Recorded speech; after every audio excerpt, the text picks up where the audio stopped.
ফুচকা বেরিয়েছি বিয়ে করছে সেটা। দেখো কিভাবে ফুচকা বানায়।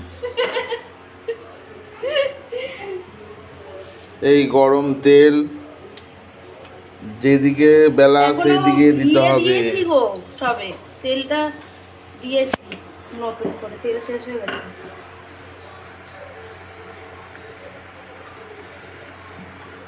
এই ফুলে উঠলো, উল্টে দাও। আর এই ফুচকা রেডি আমাদের এগুলো। কালকে খাওয়া হবে।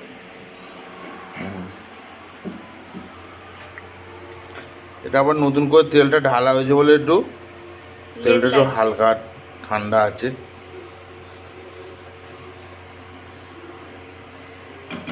গ্যাসের ইয়েটা দেখিও না, লোকে ভাববে কি রে ভাই।